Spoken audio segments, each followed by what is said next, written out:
जाति जनगणना इस समय नैरेटिव के लिहाज से पूरे देश का केंद्रीय मुद्दा बन गया है। एक जमाने में समाजवादियों और बाबा साहब अंबेडकर को मानने वालों की ये एक प्रमुख मांग हुआ करती थी। बहुत सारे लोगों ने इसके खिलाफ काम किया, मगर आज की तारीख में ये एक ऐसा मुद्दा बन गया है जिसका विरोध कोई नहीं कर सकता। राहुल गांधी की कांग्रेस अब इसका समर्थन करती है और मोदी जी की बीजेपी इस पर चुप्पी ओढ़े रहती है और चुपचाप वो चाहती है कि जाति जनगणना करानी ना पड़े, लेकिन इसका विरोध हम न करते हुए देखें। लेकिन अब उन्होंने ऐसे ऐसे लोगों को सांसद बना दिया है जो अब टीवी चैनलों पर बैठ करके साफ कह देते हैं कि वो जातिवार जनगणना के विरोधी हैं, वो आरक्षण की प्रक्रिया के विरोधी हैं। वो नहीं चाहते कि इस देश में आरक्षण या जातिवाद जैसी कोई बात हो। जी हां, हम बात कर रहे हैं भारतीय जनता पार्टी की नवनिर्वाचित सांसद महोदया कंगना रनावत जी का। और वो जातिवार जनगणना का विरोध करके बीजेपी को मुश्किल में डाल चुकी है। बीजेपी सामने आकर के खुद कह नहीं सकती कि वो जातिवार जनगणना का समर्थन करती है, और बीजेपी यह भी नहीं कह सकती कि कंगना रनावत की तरह वो विरोध करती है। मन में तो उसके बहुत कुछ है, लेकिन राजनीति कई बार चुपचाप काम करती है और बड़ बोले लोग उसे फंसा देते हैं। आज के वीडियो में पड़ताल करेंगे कि नरेंद्र मोदी की बीजेपी और कंगना रनावत की विचार, इन दोनों के बीच रिश्ता क्या है। क्या जाति जनगणना नहीं होनी चाहिए? क्या भारतीय जनता पार्टी के एक सांसद की यही राय है? क्या भारतीय जनता पार्टी ने एक बार भी इस पर अपनी टिप्पणी की कि वो उनकी राय से सहमत है या उनके खिलाफ है? आज इस दोहरी राजनीति की थोड़ी पड़ताल जरूरी है, इसलिए आज के वीडियो में इस पर बातचीत करेंगे। स्वागत है आप सबका 4 PM न्यूज नेटवर्क पर, और आप देख रहे हैं डॉक्टर लक्ष्मण यादव का राजनीतिक विश्लेषण का कार्यक्रम। तो असल में कंगना रनावत जो एक एक्ट्रेस है, एक अभिनेत्री, और अभिनेत्री के लिहाज से उनका अपना एक करियर, उनके करियर में बहुत सारे उतार चढ़ाव आते रहे, लेकिन वो उनका एक निजी जीवन है। लेकिन उन्होंने चुना कि वो अपने जीवन को निजी नहीं रखेंगे और सार्वजनिक भूमिका तय करेंगे। और उन्होंने भूमिका शुरू की थी मुंबई से लेकर के दिल्ली तक, ट्विटर से लेकर के सोशल मीडिया के प्लेटफॉर्म तक। कभी मुसलमानों के खिलाफ नफरती बयान देने का ट्वीट करना हो, तो कभी महाराष्ट्र की महाविकास अघाड़ी सरकार से टकरा जाना हो, कभी ये कहना हो कि आ रही हूं मुंबई, जो उखाड़ना है उखाड़ लेना, और कभी ये कहना कि किसान आंदोलन में बैठे लोग देश विरोधी हैं। और ये सारा काम करते करते उन्होंने अपने सार्वजनिक जीवन को चुना। लेकिन आज हम उन पर बहुत समय खर्च नहीं करेंगे कि वो क्या है। हां, बीजेपी ने यानी भारतीय जनता पार्टी ने पहले उन्हें Y+ सुरक्षा प्रदान की। जब वो एयरपोर्ट से लेकर के सार्वजनिक जगहों पर जाती हुई दिखी, तो तैश तेवर और बॉडीगार्ड के साथ घूमने लगी। समझदार लोगों को यह समझ में आने लगा है कि भारतीय जनता पार्टी चुनावों में इन इन बातों को भुनाएगी, और वही साबित हुआ। हिमाचल प्रदेश की मंडी से बीजेपी ने अपना टिकट देकर कंगना रनावत को सांसद का चुनाव लड़वाया। कंगना रनावत चुनाव जीत भी गई, और चुनाव जीत करके पहली बार दिल्ली आ रही थी। एक दुर्घटना उनके साथ हुई कि एक CISF की महिला सुरक्षा कर्मी ने उन्हें थप्पड़ मार दिया, ये कहते हुए कि इसने कहा था कि वहां माए 500 रुपया लेकर बैठी हैं किसान आंदोलन में, वहां मेरी मां भी बैठी हुई थी। चर्चा हुई, लोग खूब इस पर बातचीत किए। थप्पड़ मारना ठीक नहीं है हालांकि, लेकिन उसके बाद चीजें आगे बढ़ गई। अचानक हुआ ये कि टीवी इंटरव्यू देने का चस्का, फिर से बात कहने का तरीका, और सीधे कहना शुरू यहां से किया कि किसान आंदोलन में बलात्कार होते थे, मर्डर होते थे। अचानक भारतीय जनता पार्टी को लगा कि अरे ये क्या, जिस किसानों के कानून की तपस्या में कमी की बात कहते हुए आदरणीय प्रधानमंत्री जी ने कानून वापस ले लिए, लंबा आंदोलन चला, देश ही नहीं दुनिया भर में उस पर चर्चा हुई, आंदोलन था, एक आध कोई और घटना हुई थी, इसमें कोई दो राय नहीं है, लेकिन वो एक दलित व्यक्ति जिसने उनके सिखों की पवित्र चीज को छू लिया था, जिसके लिए उसे बहुत निर्मम तरीके से मार डाला गया। किसी भी सभ्य नागरिक को इसका, शायद उनका नाम लखवीर था, और उसकी सबने मजम्मत की निंदा की। मनुष्य की जान से बड़ा कीमत किसी की नहीं होनी चाहिए, लेकिन कई बार इबादत करने में कुछ चीजों को जब कोई पवित्र मानता है तो कई बार वो इस तरह के, और दुनिया के हर धर्म में ये सब हो रहा है। कोई नारा बुलवा करके लिंचिंग कर रहा है, कोई सर तन से जुदा कर रहा है, कोई ये कर रहा है, तो ये दुनिया भर में हो रहा है, इसलिए अभी उसको छोड़ देते हैं। एक घटना किसान आंदोलन में ये हुई थी, इससे इनकार नहीं किया सकता, लेकिन जिस टोन में, जिस तेवर में उन्होंने ये टिप्पणी की, बीजेपी को लगा कि अरे भाई ये तो हरियाणा चुनाव हरवा देंगी, तुरंत बुलाया गया और कहा गया इस पर आप कुछ नहीं बोलेंगे। चिट्ठी जारी कर दी गई कंगना रनावत जी को। ये है 2024 के बाद का बदलाव। बीजेपी अपने सांसद को ये कहती है कि आप किस मुद्दे पर बोलेंगे और किस पर चुप रहेंगे। ये बीजेपी 24 के चुनाव के बाद वाली बीजेपी है। लेकिन कंगना रनावत, उनको लगा कि बोलने से ही तो यहां तक की यात्रा तय हुई है, वो चुप रहती तो उनको टिकट क्यों मिलता, बहुत बड़े बड़े स्टार, टीवी स्टार, टेलीविजन और फिल्म इंडस्ट्री में है। तो उन्होंने बोलना जारी रखा। अब उन्होंने किसान आंदोलन पर नहीं कहा, आ गई सीधे जाति जनगणना पे। और जाति जनगणना पर एक नहीं, कई बार होता है ये। आज जब हम और आप बात कर रहे हैं तो हसदेव में, छत्तीसगढ़ में आदिवासी जंगलों में पैदल चलते हुए पहाड़ पर अपने जल और जंगल जमीन को बचाने के लिए आंदोलन कर रहे हैं। पुलिस उन्हें वैन में भर करके उठा के एक जगह से दूसरे जगह फेंक रही है। उनकी आवाजें टेलीविजन चैनलों पर नहीं सुनाई देती। इस देश के आदिवासियों के संघर्ष के लिए इन टेलीविजनों तक, चूंकि छत्तीसगढ़ और झारखंड के आदिवासी नोएडा वाले, नोएडा के टीवी चैनलों के हब में आ नहीं पा रहे, कोई उन्हें बुलाता नहीं, वो उनकी पहुंच यहां तक है नहीं। बेचारे आ भी जाएं तो उनको सुनेगा कौन। इस देश के दलितों के ऊपर अत्याचार, पिछड़ों, अति पिछड़ों के ऊपर अत्याचार, महिलाओं के ऊपर अत्याचार इतना हो रहा है कि मैं भी निराश और भयभीत हो जा रहा हूं। लेकिन कहां चर्चा इस पर हो रही है। लेकिन कंगना रनौत जब आती हैं, एक के बाद एक कंटिन्यू कई चैनलों को लगातार इंटरव्यू उनका लाइनअप कर दिया जाता है, लाइव चलाया जाता है। एक जगह वो बोलती हैं कि उनसे रैपिड फायर में पूछा गया क्या आप जाति जनगणना का समर्थन करती है, तो उनका नहीं करते समर्थन। फिर दूसरा इंटरव्यू आता है और उस इंटरव्यू में जब उनसे पूछा जाता है कि आप क्या जातिवार जनगणना का समर्थन करती हैं, तो फिर से वो कहती हैं कि वो नहीं करती हैं समर्थन। फिर उनसे कहा गया कि क्या पॉजिटिव डिस्क्रिमिनेशन, अफर्मेटिव एक्शन, ये जो पॉलिसी है, इस पर अब अचानक से कंगना रनौत का ज्ञान शुरू हो जाता है। और ज्ञान की बात तो आपसे बेहतर कौन जानेगा। उसी इंटरव्यू में एक लाइन एक आती है कि देखिए, थोड़ी देर पहले वही कंगना रनौत कहती है कि जाति क्यों जाननी है भाई, क्यों जानना चाहते हैं किसी की जाति आप? हम एक्ट्रेस हैं, हम किसी की जाति नहीं पूछते। हमारे आसपास कौन काम करता है, किसी की जाति हम नहीं पूछते। अगर, ध्यान से समझिएगा, अगर आपको जाति के नाम पर अब तक की उम्र में कभी न किसी से पूछना पड़ा हो, न किसी ने आपसे जाति पूछी हो, तो याद रखिएगा 101% आप उस तबके से आते हैं जो जाति व्यवस्था के सोपान में ऊपर है, जिसे जाति व्यवस्था का शिकार नहीं होना पड़ा। नोट कर लीजिए डायरी में मेरी बात। अगर आप इस देश के पिछड़े तबके से आते हैं तो आप उत्तर प्रदेश के मुख्यमंत्री हो जाएंगे, और मुख्यमंत्री आवास से जब आप बाहर आएंगे तो आपका घर गंगा जल से धुलवाया जाएगा, आपको एहसास कराया जाएगा कि आप शूद्र हैं। अगर आप ओबीसी हैं तो मंदिर जाने पर, भले ही आप पूर्व मुख्यमंत्री रहे हो, आपका मंदिर से लौटने के बाद मंदिर धुलवाया जाएगा।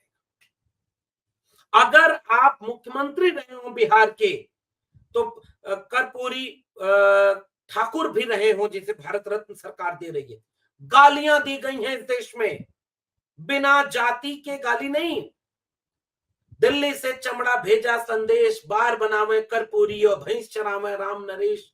और राम नरेश यादव उत्तर प्रदेश के मुख्यमंत्री थे और कर्पूरी ठाकुर बिहार के मुख्यमंत्री थे। ये इस देश की कड़वी सच्चाई है जाति व्यवस्था की। इसलिए अगर कोई कहे कि उससे जाति क्यों जाननी है, तो वो उस तबके से आता है जिससे जो जाति व्यवस्था का लाभार्थी समूह है, जिसे जीवन में कभी जाति के नाम पर कोई गाली नहीं दिया, जिसे जीवन में कोई इंटरव्यू में जाति के नाम पर नंबर कम नहीं किया, जिसे कोई ये नहीं कहा कि अहिरों के बच्चे गाय भैंस चराना छोड़ करके यूनिवर्सिटी इलाहाबाद की टॉप करेंगे तो हमारे बच्चे कहां जाएंगे, जिसे ये नहीं सुनना पड़ा हो। इसका मतलब कि आप उस समूह से आते हैं जो लाभार्थी समूह है जाति व्यवस्था का। इसलिए कंगना रनावत की सोच यह है कि जाति क्यों जाननी। और ठीक थोड़ी देर बाद कंगना रनावत कहती हैं कि मोदी जी ने पहले राष्ट्रपति दलित को बना दिया, राम कोविंद जी। अब एक तो ये पता नहीं, महामहिम राष्ट्रपति देश के सबसे सबसे बड़ी कुर्सी पर बैठे हुए हैं, प्रथम नागरिक को कोविड जी कह रहे हैं। अरे भाई इस तरह नहीं किसी को बोलना चाहिए। आपको नहीं आता बोल देती कि कोई एक दलित राष्ट्रपति बनाए थे, आपको राष्ट्रपति का नाम नहीं पता था। उनका नाम महामहिम रामनाथ कोविंद है और राम कोविंद बोल दिया। तुरंत गनीमत है कि पत्रकार ने एक लाइन कहा नहीं वो दूसरे थे, क्योंकि पहला वाला जब बनाया गया था तो इतना हल्ला नहीं मचाया गया था। के आर नारायण, महामहिम के आर नारायण पहले दलित राष्ट्रपति थे। फिर अचानक उन्हें लगा ओह गलती, सॉरी सॉरी, अचानक एक सॉरी में काम चल गया और मेरिट की बात करके यही कंगना रनावत ट्विटर पर आरक्षण विरोधी कमेंट कर चुकी है। ट्विटर पर इसका एक ट्वीट वायरल हुआ था कि मेरिट की हत्या होती है अगर आप आरक्षण जाति के नाम पर देते हैं।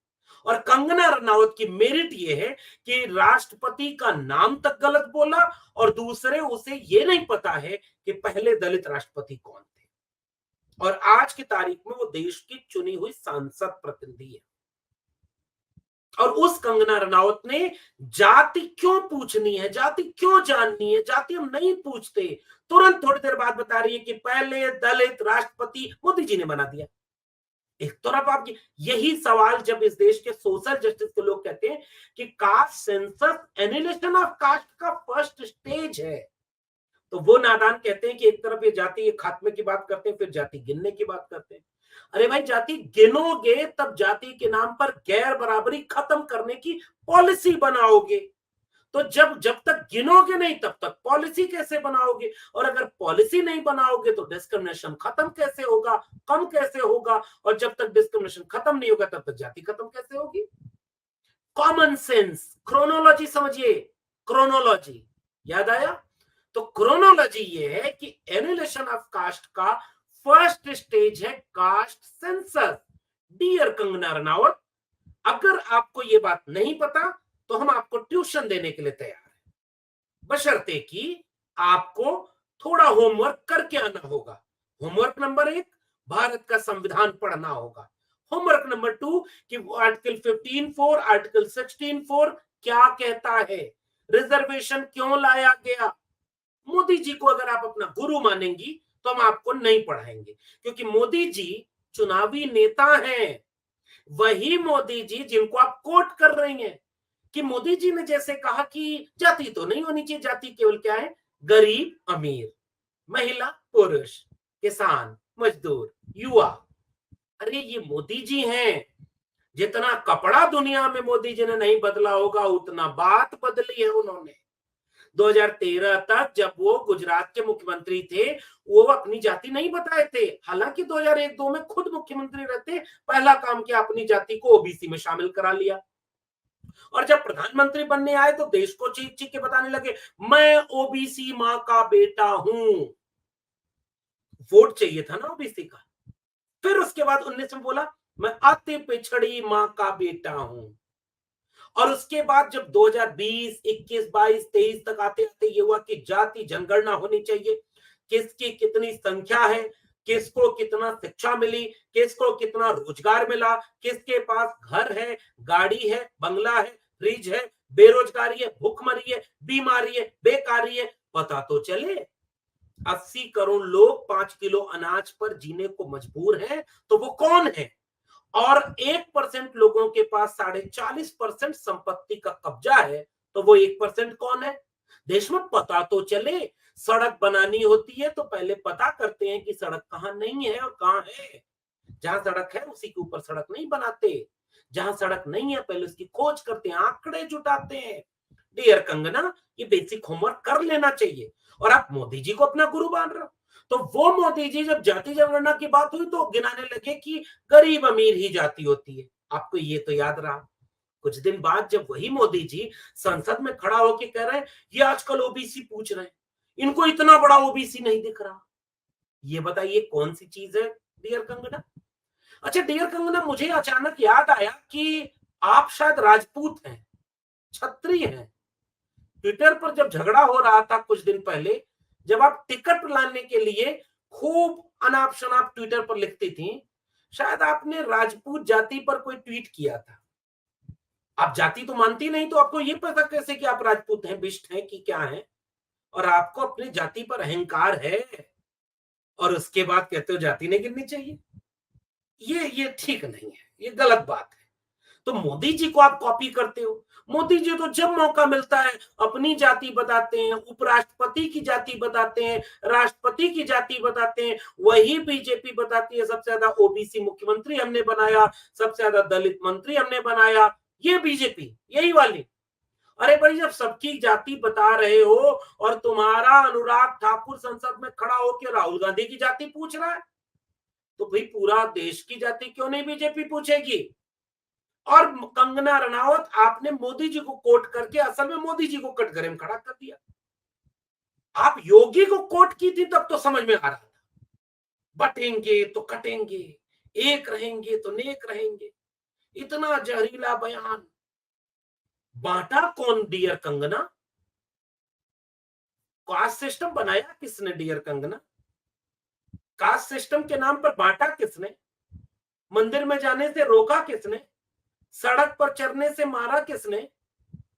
कंगना, मेरा यूट्यूब चैनल देखना, कल मैंने परसों उस पर एक वीडियो बनाई है। 1893 ईस्वी में अय्यंकाली केरल के तिरुवनंतपुरम में, वहां के आसपास अय्यंकाली बैलगाड़ी लेकर के सड़क पर दौड़ते हैं, जिस सड़क पर चलने के लिए पुलायार नामक अछूत जाति को सवर्ण हिंदुओं ने मना कर रखा था। नारायण गुरु, बसवन्ना, चोखा मेला, पेरियार, फूले, अंबेडकर। थोड़ा होमवर्क करने के लिए इसलिए कह रहा हूं, इन सब को पढ़ के आना पड़ेगा, तब मैं एडमिशन लूंगा, क्योंकि तुम्हें बेसिक भी नहीं आता। और डियर कंगना, ये केवल आपकी समस्या नहीं है, ये पूरे देश में जो भी जातिवादी लोग हैं वो पढ़ते नहीं। उन्हें बटेंगे तो कटेंगे याद रहा। बांटा किसने? उन्हें बेसिक नहीं पता। किसने जाति व्यवस्था बनाई? किसने मंदिर में जाने से रोका? किसने सड़क पर चलने से रोका? किसने तालाब में पानी पीने से रोका? किसने गंगा जल से मुख्यमंत्री का घर धुलवाया? किसने राष्ट्रपति को जो है रामनाथ कोविंद जी को, ना कि राम कोविंद को, आप ये अपमान न करें देश का। रामनाथ कोविंद जी जब महामहिम थे तो उन्हें मंदिर में जाने से क्यों रोका? गूगल करके पढ़ना। ये है जाति व्यवस्था। और तुम जाति जनगणना नहीं कराओगे तो मैं तो बीजेपी को फंसा दिया। बीजेपी के गृह मंत्री अमित शाह बिहार में जाते हैं और वो वहां कहते हैं कि बिहार में जाति जनगणना तब हुई जब बीजेपी जाति जनगणना वाले कैबिनेट में शामिल थी। तो बिहार की जाति जनगणना कराने की क्रेडिट किसकी? गृह मंत्री अमित शाह के अकॉर्डिंग बीजेपी की। तो जाति जनगणना के फेवर में कौन? बीजेपी। गृह मंत्री का कुछ दिन पहले बयान क्या आया कि हम उचित समय आने पर जाति जनगणना कराएंगे। और डियर कंगना, तुमने कह दिया जाति जनगणना नहीं होनी चाहिए। ये जेपी नड्डा जी बुलाए कि अब आपको चिट्ठी से तो मान नहीं रही हो, तो अब जर लगता है घर बुला के कहा गया कि आप इन मुद्दों पर नहीं बोलेंगे। लेकिन देश की राजनीति अब एक साफ तस्वीर देख रही है कि भारतीय जनता पार्टी एक आरक्षण विरोधी, एक जाति जनगणना विरोधी, एक बहुजन विरोधी मानसिकता के लोगों का अड्डा बन गई है, जिसकी पहली प्रवक्ता अब आज की तारीख में कंगना रनावत है। अब जरा आरएसएस और बीजेपी को साफ करना चाहिए कि जाति जनगणना के विरोधी है बीजेपी भी, और अगर विरोधी नहीं है तो अब तक कंगना रनावत के बयान पर कोई प्रतिक्रिया क्यों नहीं आई? और अगर जाति जनगणना के समर्थक हैं तो कंगना पर कार्रवाई क्यों नहीं हुई? और अगर विरोधी हैं तो यह बात देश की जनता भी तो समझ रही है। वोट लेने के समय ओबीसी बन जाएंगे प्रधानमंत्री, जाट बन जाएंगे उपराष्ट्रपति जी, प्रधानमंत्री, राष्ट्रपति, सबकी जातियां बताई जाएंगी, मुख्यमंत्रियों की गिनती कराई जाएगी। और अब जाति जनगणना की बात आएगी तो उसका विरोध खुलेआम किया जाएगा। अब पूरे देश के एससी, एसटी, ओबीसी एकजुट होकर के कंगना रनावत जी को बधाई देंगे कि जो बीजेपी जाति जनगणना विरोधी है लेकिन बोलती नहीं थी, कंगना रनावत जी ने टेलीविजन चैनलों पर लाइव आकर के बोल दिया कि बीजेपी के लोग जाति जनगणना विरोधी हैं। और जाति जनगणना विरोधी अगर बीजेपी है तो बीजेपी को इसका जवाब देना पड़ेगा, डियर प्राइम मिनिस्टर को इसका जवाब देना पड़ेगा, जेपी नड्डा को इसका जवाब देना पड़ेगा और बताना पड़ेगा अमित शाह जी को कि बिहार में जाकर वो जाति जनगणना के क्रेडिट क्यों लिए और क्यों अभी उन्होंने बयान दिया था कि उचित समय आने पर जाति जनगणना भी कराएंगे। जाति जनगणना इस देश की, राष्ट्र की तरक्की का सबसे बड़ा एक्सरे है। जाति जनगणना से पता चलेगा कि गरीब में कौन, डियर कंगना, कौन गरीब, कौन है भूखी, भूखमरा कौन है, कौन बीमार है, कौन बेकार है, कौन अशिक्षित है, कौन कमजोर है और कौन मलाई पे मलाई खाते जा रहा है। इसलिए सामान्य ज्ञान की तैयारी अगर होगी तब जाकर के पढ़ाई आगे की होगी। तो दो होमवर्क हमने दिया, पहला भारत के संविधान को पढ़ना है और दूसरा मंडल कमीशन की सिफारिशों को पढ़ के आना है कंगना। और ये भी पढ़ के आना कि 2010 में जब संसद में जाति जनगणना पर बातचीत हो रही थी तो पूरी बीजेपी जाति जनगणना का समर्थन कर रही थी और मरहूम गोपीनाथ मुंडे, हुकुम देव नारायण यादव, कई बीजेपी के सांसद संसद में खड़े होकर जाति जनगणना कराओ और तुरंत कराओ का भाषण दे रहे थे। और आज की बीजेपी कंगना रनावत वाली बीजेपी है जो जाति जनगणना नहीं चाहती, आरक्षण की विरोधी है, सामाजिक न्याय की विरोधी है। उसे पता ही नहीं कि अंबेडकर साहब की किताब क्या है, लोहिया की किताब क्या है।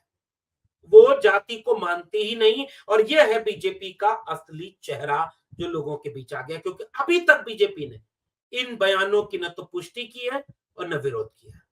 तो इसका मतलब मूक समर्थन इसी बात का है। आरएसएस और बीजेपी का यही विचार है। आपका क्या विचार है नीचे कमेंट बॉक्स में बताइएगा। क्या कंगना रनावत ने बुरी तरह से बीजेपी को मुश्किल में डाल दिया है या बीजेपी का काम आसान कर दिया है कि बीजेपी जो सोचती है वो कंगना जैसे लोगों के जरिए जनता तक चला भी जा रहा है, कोर वोटर कंसोलिडेट भी हो रहा है और दूसरी तरफ बीजेपी के टॉप लीडर चुप रहते हैं ताकि वो सबको भ्रम में डाले रहें, एससी, एसटी, ओबीसी को भी भ्रम में डाले रहें कि हम तुम्हारे भी हैं।